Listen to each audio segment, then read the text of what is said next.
Okay,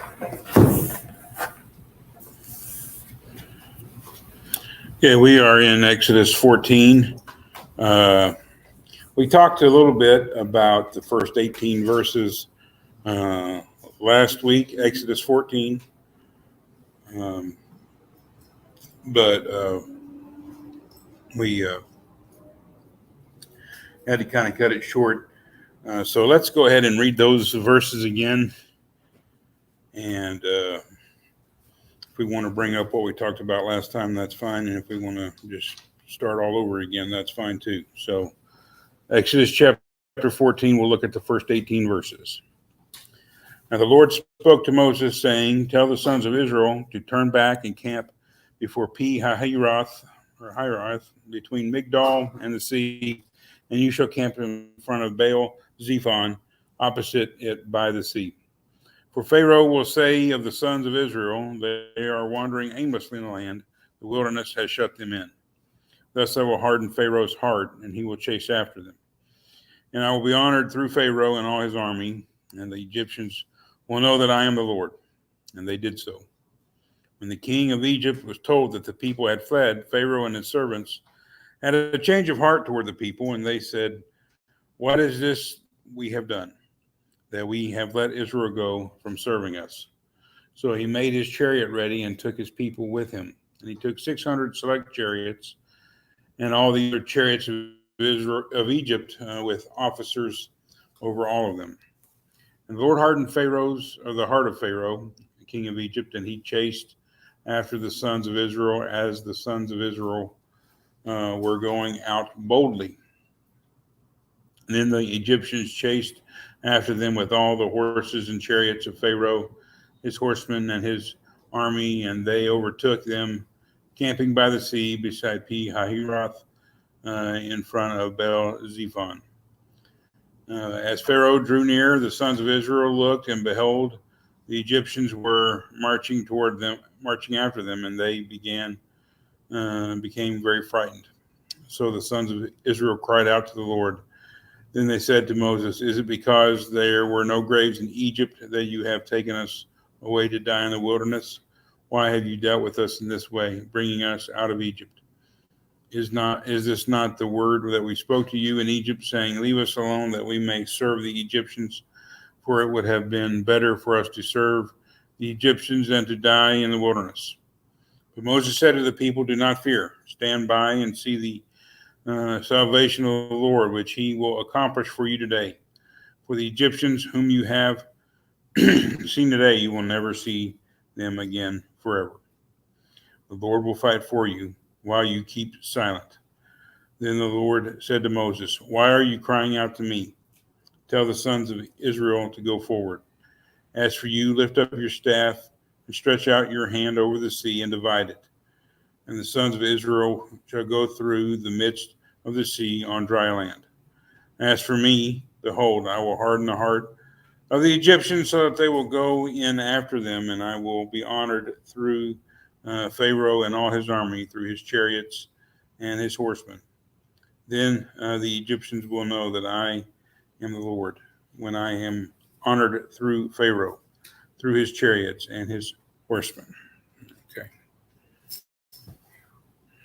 What do we think about that?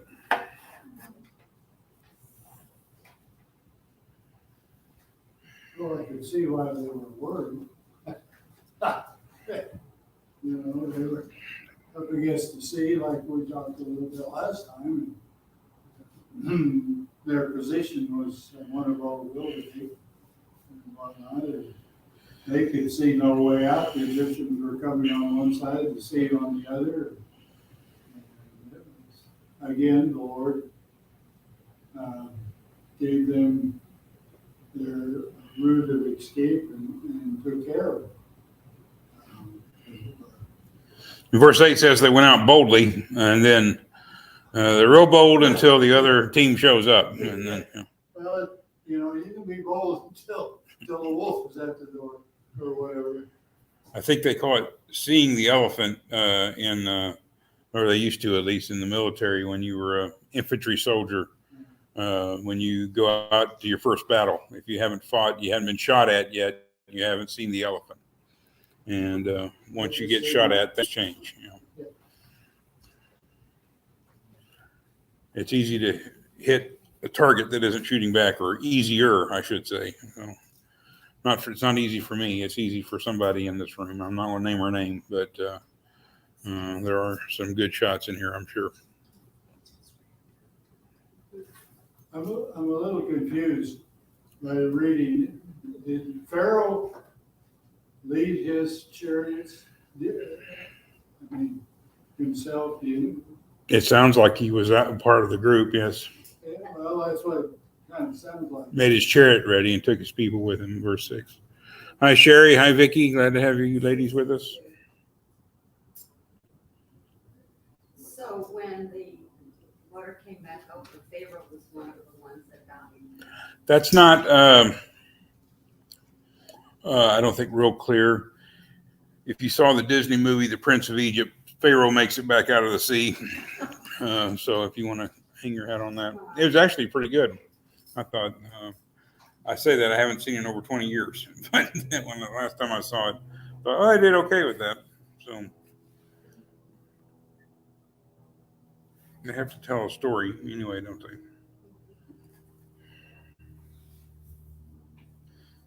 And we haven't even gotten to the sea closing in yet.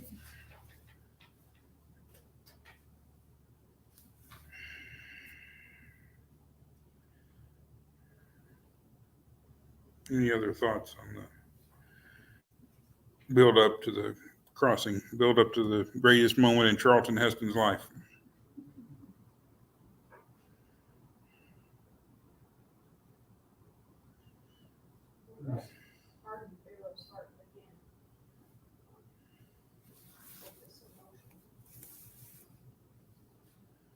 You couldn't think it could ever be hardened again after losing so much that they had lost. But when people, and this is sometimes an effective tool if you're trying to argue, I guess, with people, instead of continually just pressing them, make your point and withdraw. Just make your point. This is what I think, and get back. And let them. Their initial reaction may be to disagree or to push back, but if you give them space and time, if you don't make them continually defend their viewpoint, they can change their viewpoint more easily. They have less invested in that viewpoint if they haven't had to argue it over and over and over again. And God has made Pharaoh argue over and over and over again. Pharaoh's got way too much invested to just change his mind, even when it's a matter of life and death. So God has pushed him into a corner, and all he has to do is, and this time he doesn't even really have to obey, does he? He doesn't have to obey God. He's not given an opportunity to obey God. He just has to let him go. He doesn't have to do anything. He has to not do something. And God is great honor over Egypt and Pharaoh through the series of plagues, but he hasn't really directly confronted Pharaoh and his army yet. He hasn't won a military victory. He hasn't defeated their fighting force yet, and he's about to do that. So it's an interesting. Pharaoh character is very interesting, very human, very relatable. The arrogance of power, we see it in our cultures, certainly today. Leaders that make decisions for whole nations that really are regrettable. And I'm not talking about any particular leader. I'm just saying generally speaking. And it's kind of hard. It's just hard to lose face and be humble. So certainly not in Pharaoh's basic disposition. This is one as it goes on, there's a good number of these times, but it's just the children of Israel looking back and what they knew, what they had come to. It wasn't good, but they were used to it. And now they're in a situation where they're being asked to have faith. Before there was no faith. They just went out and made bricks. They gathered straw, made bricks, and everything was rote. It's the same every day. This is what you do. And now they're in a situation where everything is different and they're required to have faith. It's good insight into the human resistance to change, even if change is a good thing. Yeah. You know, the devil, you're in a difficult situation and you don't want to change it because fear of the unknown, fear of something new. And the thing is, when you do try to make changes, it's never going to go according to plan perfectly. It's never going to be so smooth, without cost, without difficulty. You're never going to not have setbacks. You're not going to know. You're not going to know exactly what tomorrow's going to bring. Mhm. But if you have faith, it will be all right. And this is kind of the beginning of their lesson. It's God dealing with Pharaoh and God dealing with Egypt or Israel, two different groups of people. Pharaoh, kind of Egypt as a whole. One he's trying to defeat and one he's trying to uplift. And how he interacts with those people is an interesting lesson on I think we can take we have to do it carefully, but we can take some guidance from all of this. And we can see that when God is really trying to change Israel's situation, he has to make it where there is no other alternative for them. It's just Cortez burning the ships when they get to the New World.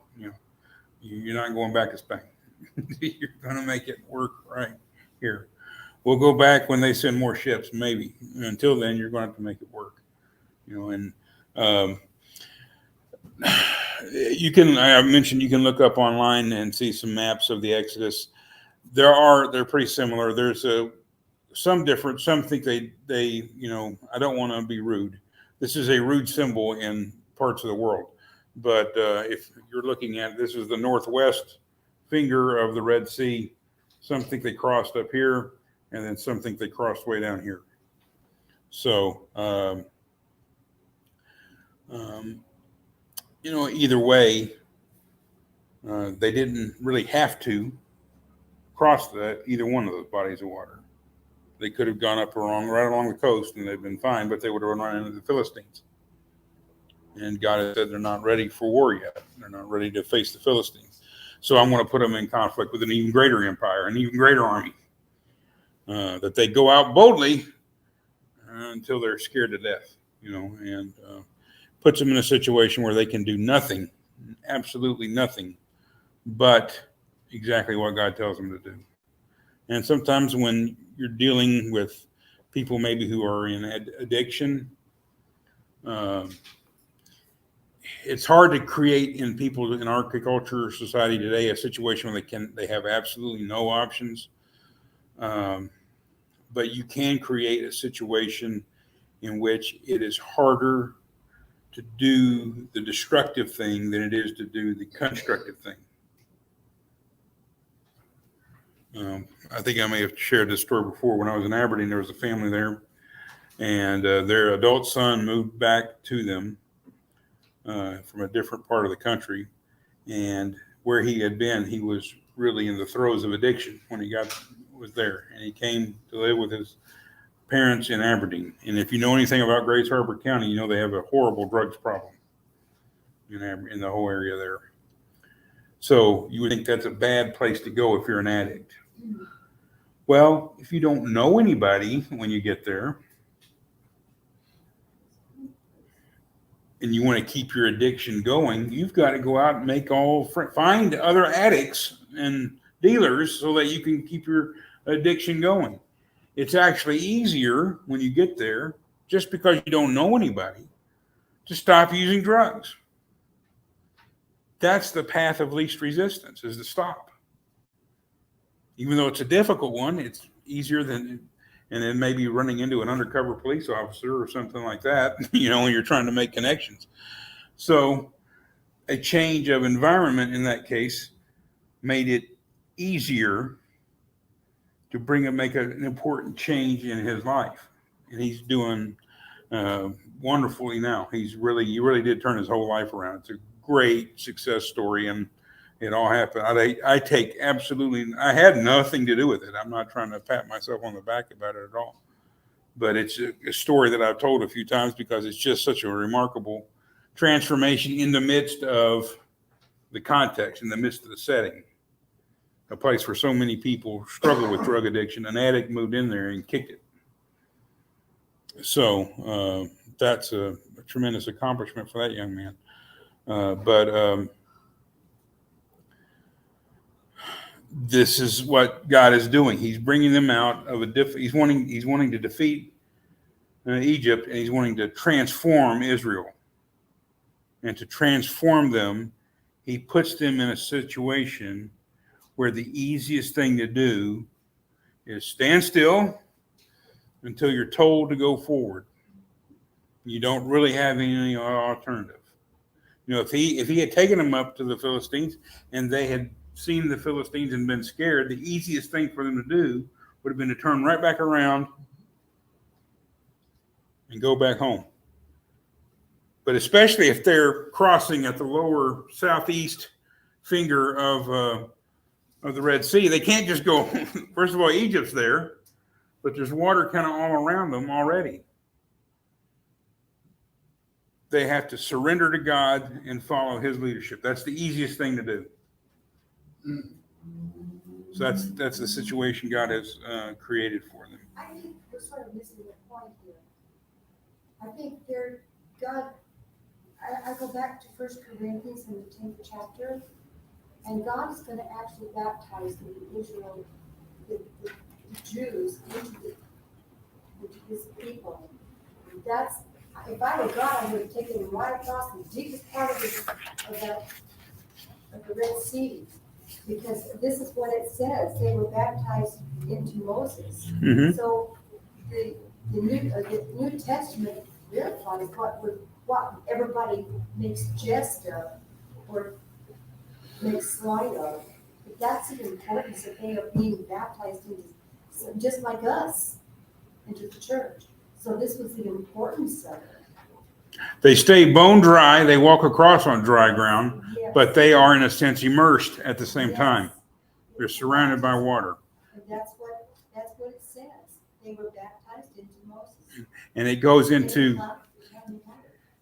to the whole issue. People try to explain the crossing with tides, tsunamis, all of this thing. And without getting into and saying that God didn't use natural occurrences or potentially natural occurrences to bring it about, that's not the story we have.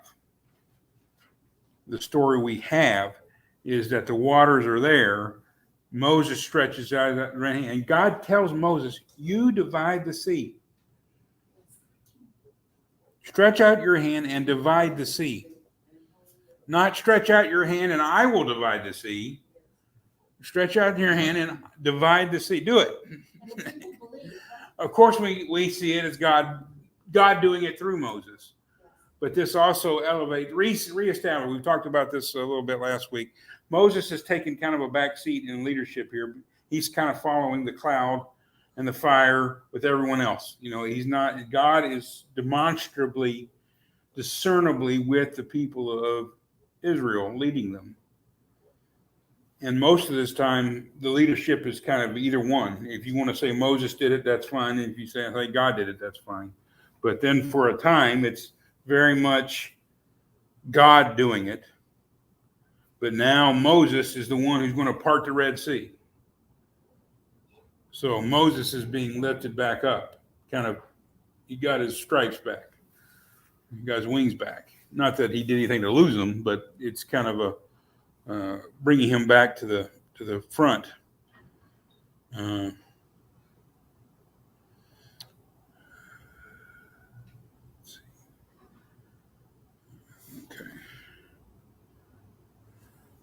So Moses gives him that very stirring speech. It's short, but a good pep talk. Do not fear, which is the most frequent commandment in the Bible. Do not be afraid. Stand firm, stand by, not just be still, and not go out and fight, but show your faith, wait for God to act, keep still, and move forward. Keep still and then move forward. There's a movie I really like. It's kind of some inept bank robbers run into the bank and say, "Everybody freeze, everybody on the ground." And one of the people in the bank says, "Well, which one do you want us to do, Sonny? You want us to freeze or do you want me to drop on the ground? Which one is?" It's kind of got, be still, go forward.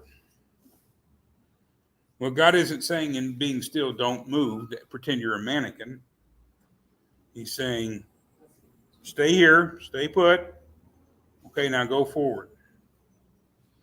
Just march toward the water.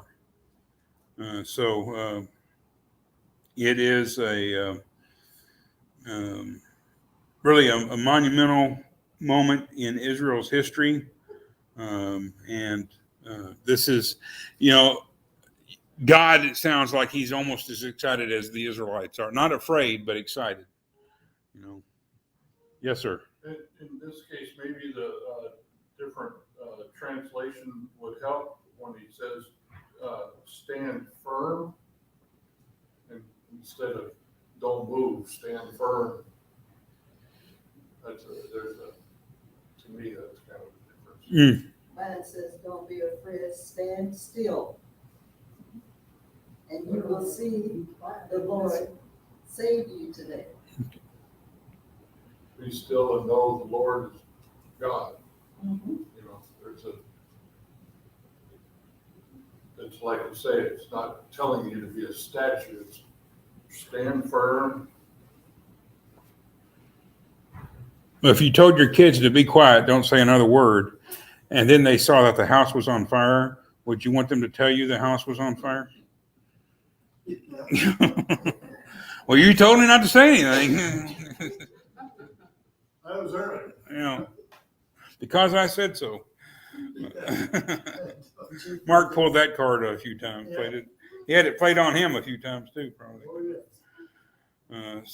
It's about it's not so much about not moving an inch or not moving a muscle, but it's about not running away. And it's also about don't try to fight the battle. This is God's battle. The belligerents, the contestants in this conflict are God and Pharaoh, the true God of Israel and the false God of Pharaoh. And we're going to find out who's the real God here in a little bit. Yes, sir. In verse 18, as we talked earlier, it's made it real clear there, and the Egyptians shall know that I am God. So all through this process, as you're describing, this is God in charge, this is God leading the people, but not only the Israelites, but he's going to demonstrate to the Egyptians, I am God. Then, now, whether they want to believe it for very long, that's another issue. But at this moment, it's going to be real clear to them who's in charge. And it's why the nature of the deliverance is so important here. And let's go ahead and look at that, and we'll talk about that a little bit. Verses 19 through 31. Let's finish the chapter here. The angel of God who had been going before the camp of Israel moved and went behind them, and the pillar of God moved from before them and stood behind them. So it came between the camp of Egypt and the camp of Israel, and there was the cloud along with the darkness, yet it gave light at night. Thus the one did not come near the other all night. Then Moses stretched out his hand over the sea, and the Lord swept the sea back by a strong east wind all night and turned the sea into dry land. So the waters were divided. Then the sons of Israel went through the midst of the sea on dry land, and the waters were like a wall to them on their right and on their left. Then the Egyptian took up the pursuit, and all Pharaoh's horses, his chariots, and his horsemen went in after them into the midst of the sea. At the morning watch, the Lord looked down on the army of the Egyptians through the pillar of fire and cloud and brought the army of the Egyptians into confusion. He caused their chariot wheels to swerve. He made them drive with difficulty. So the Egyptians said, "Let us flee from Israel, for the Lord is fighting for them against the Egyptians." Then the Lord said to Moses, "Stretch out your hand over the sea, so that the waters may come back over the Egyptians, over their chariots and their horsemen." So Moses stretched out his hand over the sea, and the sea returned to its normal state at daybreak, while the Egyptians were fleeing right into it. Then the Lord overthrew the Egyptians in the midst of the sea. The waters returned and covered the chariots and the horsemen, even Pharaoh's entire army that had gone into the sea after them. Not even one of them remained. But the sons of Israel walked on dry land through the midst of the sea, and the waters were like a wall to them on their right and on their left. Thus the Lord saved Israel that day from the hand of the Egyptians, and Israel saw the Egyptians dead on the seashore. When Israel saw the great power which the Lord had used against the Egyptians, the people feared the Lord, and they believed in the Lord and in his servant Moses. Okay, what do y'all think about that?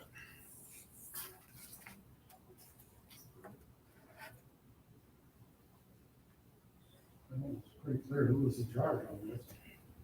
Moses did what he was told to do. It's real clear that the Lord had a plan. That plan was to go through the water. The Egyptians are not. It says this is what's going to happen. And it does. It's an interesting blend between human agency and creation that God uses to defeat Egypt here. And that's, when we go back to the original story of creation, one of the first things that has to happen is the waters have to be separated.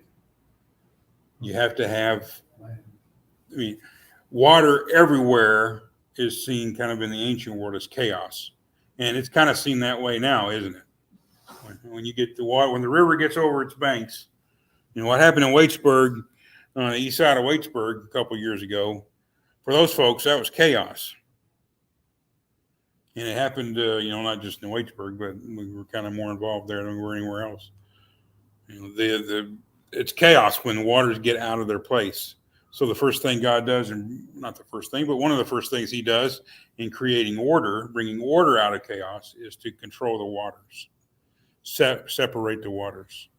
For Israel to escape the chaos of Egyptian slavery, God separates the waters. And then he has to restore them to where they normally are to completely obliterate the chaos of the Egyptian army.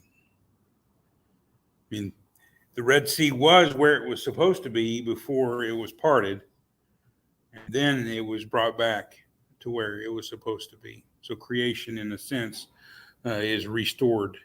And that, if Israel gets across the Red Sea, but Israel's hot on their heels the whole time, then they haven't been delivered yet, really. So it's not just enough for them to cross the Red Sea. Egypt has to be cut off from pursuing them. And the best way to cut them off is to kill them.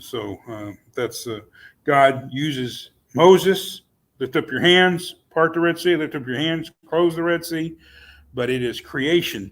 And if it is creation that kills and defeats the Egyptian army, then it is God that they were fighting. They see that. The Lord is fighting for Israel. We're swerving around all over the place. It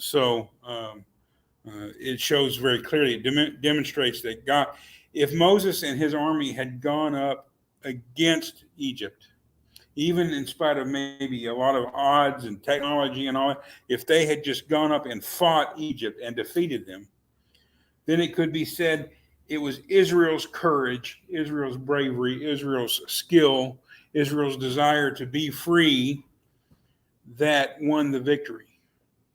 But the way the story is given to us, it is God that got the victory, and God gets all the glory. Moses could have held that stick up over the Red Sea all he wanted, and it's not going to part until the Lord parts the Red Sea. It's just interesting to think of the dramatic of it, which was done in the movie, of course, but think about it, they're going through this right now, they've got water on the right, they've got water on the left. And apparently, however you want to describe it, 5 feet high, 10 feet high, it doesn't really matter. You see a wall of water here, you see a wall of water there. You get through, and just as a following you. Moses says, Moses, and then the last statement, so the people feared the Lord, and they believed in the Lord and his servant Moses. So the result was what God wanted, no question. And that's, like us today, there is a result of what we do. We go into baptism, there's a result. We don't go into baptism, there's a result. So it's, And that's a stumbling stone for everybody, because it's hard for them to realize until they submit.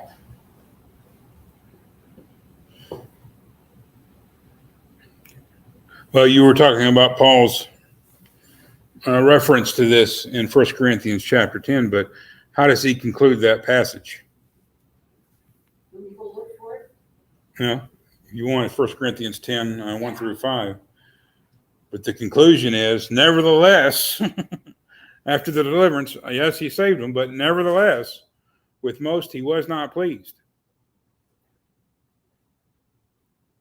And that's one of the real, I think, difficult parts of the story that sometimes we overlook, was that all of the people that are crossing the Red Sea, at least the adults, except for 2 of them, they die in the wilderness. yes. They saw the plagues. They went through the first Passover. They see God part the Red Sea. They are themselves physically baptized into Moses. And yet with them, God was not pleased. It was just a foretaste. I think, we've drawn a lot of parallels so far to some of especially the rituals, the Feast of Unleavened Bread, the Passover, to our, weekly observances of the Lord's Supper and things like that. I think we should look at this as well. Well, I've been baptized. When I was working. So were they. Yeah. I was working for the state of New Mexico, and I really got nailed one time in a car by an atheist right over this very thing. And they simply cannot accept it, or he would not accept it. But he was sort of shocked that I would not give in. Well, the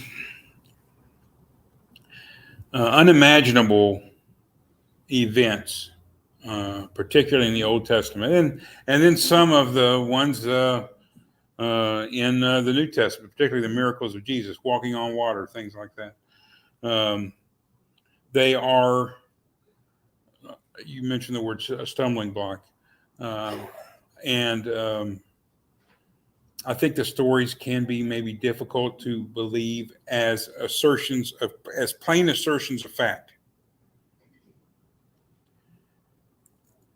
For people of faith, once you believe, it's a clear display of God's power. It's an easily believable. It's a revelation. It's just, this is what, I know I've told you all this before. Missouri is the show me state, right? They won't believe it. I won't believe it till you show me. Well, as Christians, and I'm sure there's at least a few Christians in Missouri, but as Christians, we don't believe because we have seen. We see because we believe.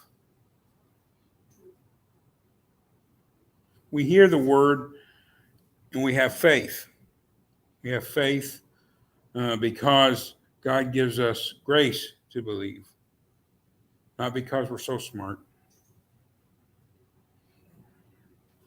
We have to be humble enough to acknowledge that our salvation is completely dependent upon God. Israel's salvation here is completely dependent upon God. If you ask them 10 minutes before they cross the Red Sea, are you going to walk right across there? They're probably going to say, no way. What do? They walk right across there.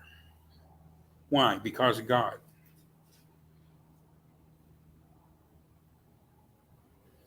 Now, that doesn't make everything easy, because then if God can save us that way, why doesn't he save everyone that way? But, and This is not ultimately an intellectual pursuit. It's not philosophy. It's not guidance principles for daily living. It's a lot deeper than that.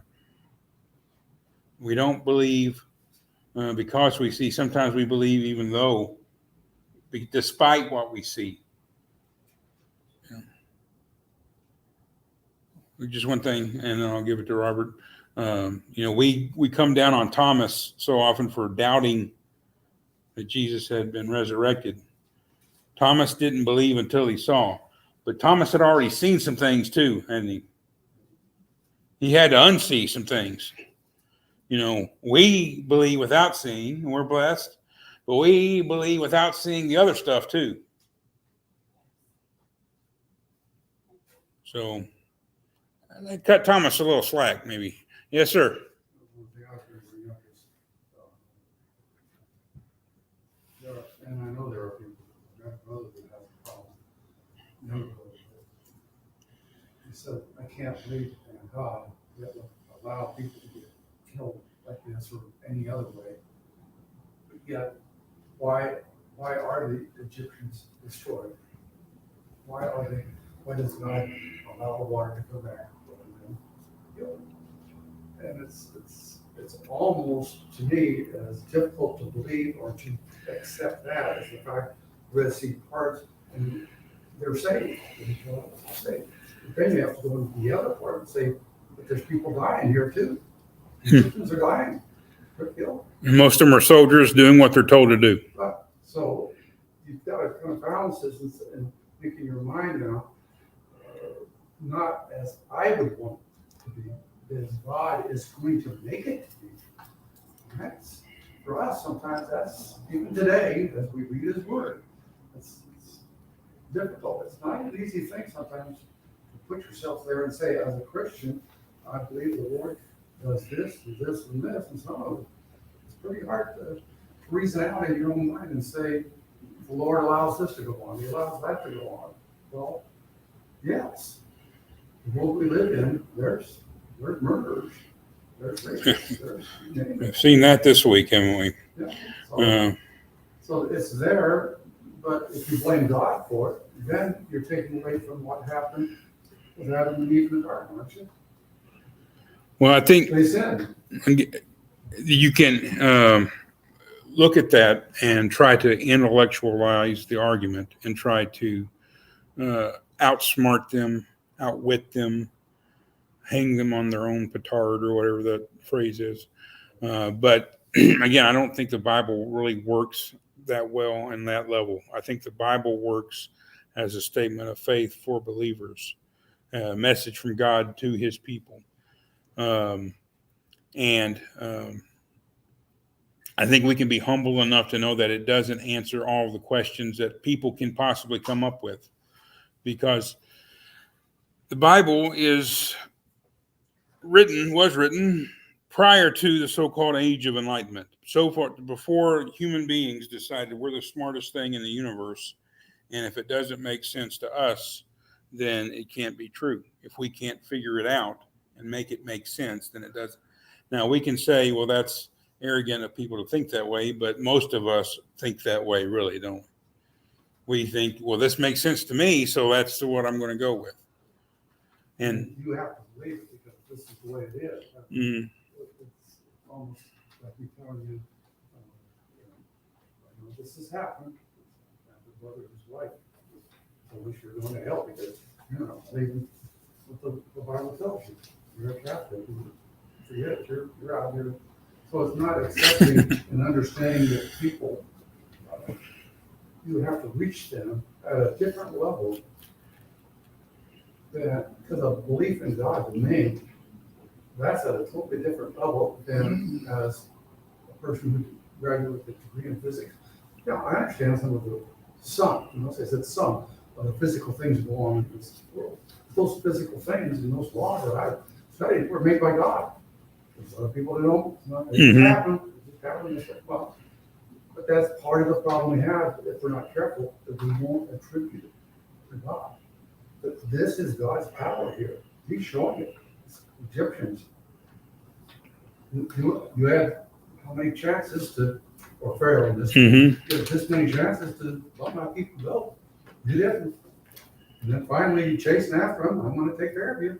So, there's a whole different, to me, a whole different way of looking at it.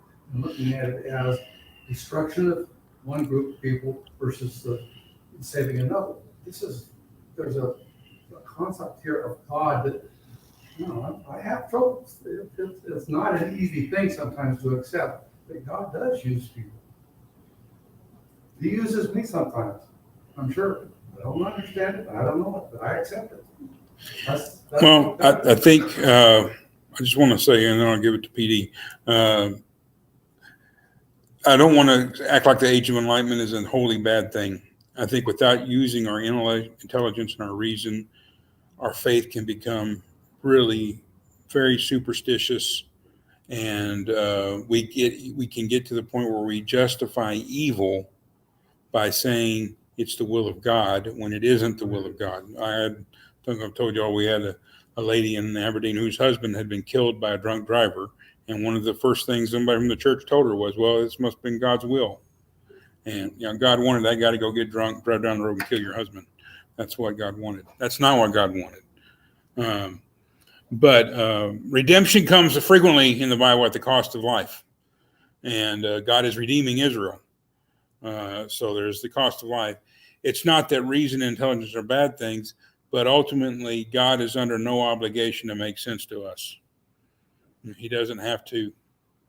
And other people of faith historically have not been so arrogant to think it has to make sense to me or it can't be true. That's a last 400 or 500 year type mentality. Yes, sir. Well, before we feel too bad about all these people just following orders into the Red Sea, we saw earlier where the Egyptian people were telling Pharaoh, get these people out of here. They saw what God was capable of doing, and so they were aware of God's power and what he could do. But they chose to, for whatever reasons, continue to follow Pharaoh. Well, it wasn't a democracy. It's not like they could impeach understand. Pharaoh I and understand all put that, someone but else in there. still. He had an unquestioned authority. He has put himself and put Egypt to the situation, to the belief that he is God. So they're going to follow him. And then you can say, well, other pharaohs came along, said the same thing, and they died, and God doesn't die. Well, that's, again, you're intellectualizing something that they hadn't intellectualized. They believe they're not, he's an ancient emperor, the most powerful man in the world. And yes, it just shows really to me how more unfortunate the Egyptian soldiers were. Some of them were paying the Israelites to leave. Go, we don't want you here anymore. Get out of here. And yet they're being compelled to go get, he's still got his faction that's loyal to him. And there's so much at stake. I mean, they're losing a lot of free labor going out there, and they're taking a loss. And it is hard when you're the greatest empire, the greatest military power on the earth, to take a loss. We don't know anything about that, do we? We can fight any war. We can win any battle. Not this one, And sometimes you can win it, but at what cost? And is there going to be anything left to win when you get done? The other thing I'd like to bring up is we Bible story these happenings in the Old Testament. We remember the children's Bible story version of the parting of the Red Sea, and everybody crosses, and then it's closed up afterwards. But it took a while. Obviously, when you have that many people, it's going to take a while. But it actually, the waters were held back for quite a period of time. And the Egyptian army is held back. Yeah, that too. There's this kind of similarity between the parable of the rich man and Lazarus, where you can't go across the Gulf, God is putting the Gulf back in place. You can't come across here. Now, Egypt long term, they can come. They went back in there, but in the short term, God is fixing this gulf between His delivered people and the people that were oppressing them. So it's it's tough. I think whenever you look at wars, so many soldiers are just grunts, just people that are doing what their country asks them to do, and the political maneuverings behind them a lot of times take no thought into what they're going to be giving up. They don't really care. And sometimes you have to think that way. Sometimes you have to say, we're going to lose 10,000 men. Well, we got to lose them. You know, sometimes it has to happen. But it's it's at the other times you look back and what have we done? So yeah, God, they will answer. And again, it doesn't really have to make sense. And this isn't about really making sense. At the end of it all, Israel fears the Lord, believes the Lord, and believes in Moses. And that's the desired result. That's what God wants. So, okay, thank you for your attention and your comments. Mr. Kelso, will you dismiss us in prayer, please?